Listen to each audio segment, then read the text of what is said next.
it's. I just saw a quote from somebody basically saying that alcohol was the cause of and solution to all of life's problems. Yeah, especially with violence and domestic violence. Yeah. Yeah, alcohol definitely is a factor in 30 or 40% of all those type of calls. Very rarely do you see people on weed fighting in the street. Nathan, you smoke a lot of weed. Could you ever imagine yourself in a street fight after you had about 7 or 8 edibles? I'd like to imagine if I ever got into a fight with someone who was also high, it would just end with us hugging. I'm sorry, man. That wasn't chill of me. It's all right, bro. Bring it in. Alcohol is always a factor in those type of calls. Yeah. Someone's always drunk. So there's a ratcheting up of depression. Could be fueled by the alcohol. Could be drinking because you're depressed. Could be depressed because you're drinking. Yeah. And how about other crimes? Any other crimes that go up at this, or let's say police related stuff that's No, so you get the OUIs. Yeah. Car accidents associated with that, the domestic situations. What about theft? Would theft go up? Theft go up around the holidays? No. Well, not necessarily. I mean, if I'm a single mother and I ain't got no money to get my kids a present, they're probably not going to steal it on Christmas Eve. They'll probably do it, a couple of months prior to that. Yeah, I don't really see theft. Not even on Black Friday. Get it in early. I don't really see theft going up. Okay. All right, so it's drinking. What's the funniest? Let's say, what's the most memorable? We'll say the most memorable incident you've ever had that you've ever been called onto for during the holiday season, Dale. The most happy memorable or sad memorable? Oh, let's do this. What do you want to do, Nathan? We want to start with sad and then go to happy, or start with happy then go to sad? I know you're going to want to start with sad because you like sad. I might only have sad. I don't really have happy.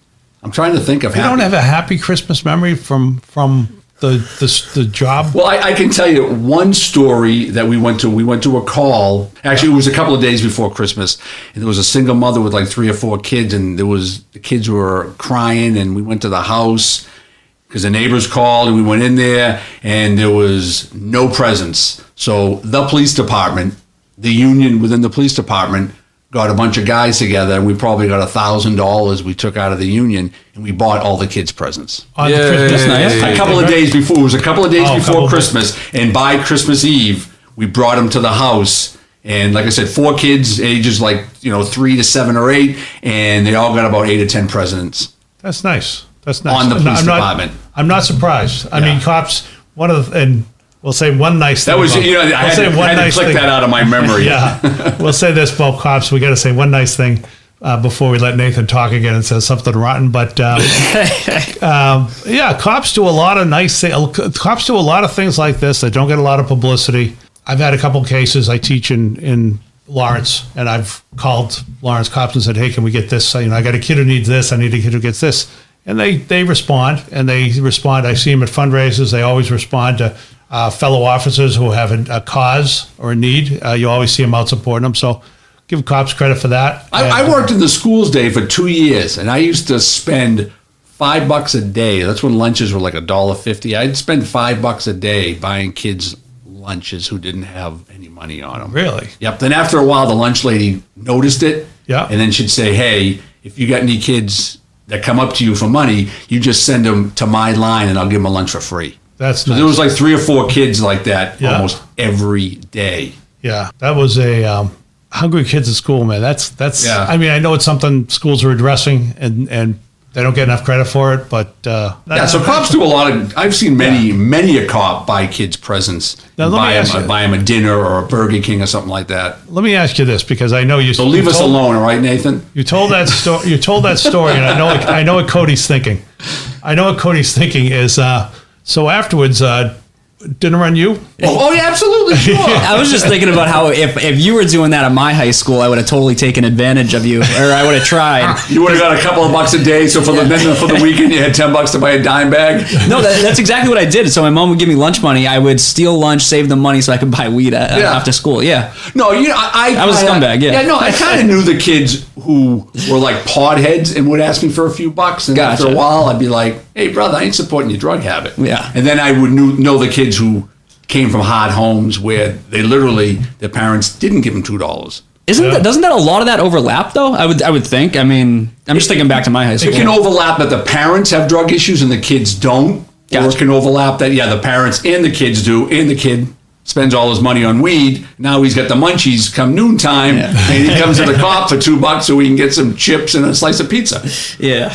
So in that case, you wouldn't give it to the kid if he. It all depends on the kid. It depends on the kid. Yeah. And so $5 a day, really. Absolutely easy. All right, 1, 2, 3, 4. I'm doing my math. I'm lost. It's 3 or 4 kids. Like $25 a week. 3 or 4 kids. It's a lot of money. It is a lot of money. Yeah. It's a lot of money. You steal it from the drug money that we had at the station. Why didn't the station supply it to you? You're the DARE officer. You would think they would give you a little bit of discretionary money for that purpose. Yeah, well, it's a good idea. Let me ask you this: when the cops got together to raise that $1,000 for the kids at Christmas, how much did the chief put in? Yeah. You want to know who does it? I'm going to tell you, who does it? It's the guys, the patrol force. Yeah. The patrolmen, the guys that work the street. Captain. The lieutenants Very and the rarely. captains. No, it's the guys on the street. Now, wait a minute. Guys on the street. I've the patrolmen on the street. I've seen executive officers who've been very supportive of other officers at charity events. I'm talking dealing with people on the street. Okay. Street level stuff. Yeah. So other it's the street patrolmen. level. Do they ask the lieutenants? Do the lieutenants say, no, I'm not going to give any money? Well, you know something? Based on past history, Yeah. they don't even ask. The patrolman will do it. So they just assume the other cops will do it and they figure it's Dave, fine. you've been somewhere for 30 years. You know what the answer is. You don't have to keep on beating the dead horse. You don't have to beat them. You just If you never give them the chance. the patrol force is the lifeblood of any police department. The patrolman on the street, whether he's been on for a year and he's a patrolman or he's a 30-year patrolman, those are the guys and girls that make it happen. You know what this sounds like? What's that? What you're saying now is you're sounding like a guy who's a cop, who's had a few drinks, and you're going to talk about this for the rest of the Cody night. just shut me off. I should have smoked a joint with Nathan. I wouldn't be so belligerent right now. All right, so what else do we have on alcohol? Anything, guys? So, what's the worst thing? I'm sorry, you were saying the Well, the worst thing was a Christmas morning call for a family yelling and screaming in a 3-decker, and as we roll up, the window's open and the asshole boyfriend is rifling all the presents out the window into the street, and the kids are yelling and screaming. because he's He's a domestic abuser. Yeah. And if you're a domestic abuser, what is the absolute worst or the best time of the year to impact someone? Right. On a holiday. Yeah. Yeah. Yeah. Fuck with the kids. Screw with your wife or your girlfriend and then your girlfriend's kids. Make them all miserable. That domestic abuser, now he has all the power. He has all the control because he's making all these little kids cry. Right. And then, That is depressing. yeah, that's sad. Why do we ask you? I told you.